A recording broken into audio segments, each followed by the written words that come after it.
अपने यहाँ ऐसा रिवाज है कि कोई अगर बीमार है, हॉस्पिटलाइज है, तो उसको मिलने जाना है, साथ में फ्लावर या फ्रूट लेके जाना है। तो वो बहुत सही है। हमें इस समय तक अभी तक पता ही नहीं था कि ऐसा क्यों करते हैं, पर मुझे अभी तो पता चल गया है कि ऐसा क्यों करते हैं। तो क्या हुआ कि मैं जॉब करती है, तो मेरी जो एक टीचर है उसकी बेटी बहुत बीमार हो गई। वो बॉम्बे में रहती थी और ये तो यहाँ पे रहती थी दूसरी जगह। तो वो उसको बार बार उसके बेटे का फ़ोन आता था, मैं बहुत बीमार हूँ, मुझे मिलने आ जाओ, मिलने आ जाओ। तो पहले तो उसको लगा कि ठीक है, अभी थोड़ा बहुत ठीक बीमार बुखार बिखार आया होगा, ठीक हो जाएगा। तो उसने बोला 2 दिन रुक जाओ, सब ठीक हो जाएगा। पर 2-3 दिन 2 दिन बाद वापस उसको फ़ोन आया कि मुझे तो डेंगू हुआ है और मेरे जो प्लेटलेट्स है वो 1700 ही रहे, जबकि 4500 चाहिए थे, पर वो 1700 ही बचे हैं।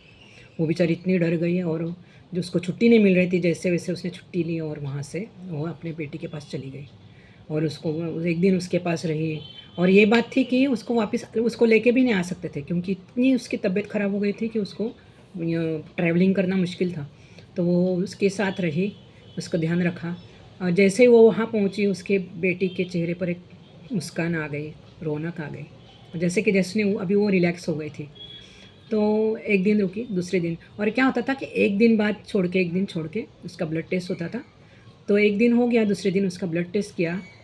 आप आश्चर्य लगेगा आपको कि उसके जो प्लेटलेट्स थे वो पूरे 5000 हो गए थे सिर्फ एक दिन में।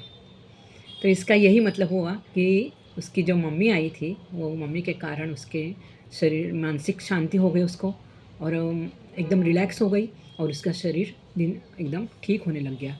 तो डॉक्टर थे और वो उसका जमाई था, वही सब बोले कि आप आए इसलिए इसकी तबीयत एकदम अच्छी हो गई। फिर डॉक्टर ने यही भी बोल दिया कि आप उसको अभी ले जा सकते हो। और फिर वो टीचर जो थी वो घर अपने इस घर उसको लेके आ गई और उसका पूरा देखभाल किया, उसका ख्याल रखा, और उसको फिर वापस चली गई वो। तो यही होता है कि हम जो जाते हैं ना, फ्रूट लेके ऐसे चले जाते हैं, हम लोग सोचते नहीं थे कि कितना फ़र्क पड़ता है। पेशेंट पे बहुत फ़र्क पड़ता है, क्योंकि उसकी मानसिक स्थिति अच्छी होती है, और मन और तन दोनों साथ में जुड़े हुए हैं। तो जब मन खुश होगा तो शरीर अपने आप ठीक होने लगता है।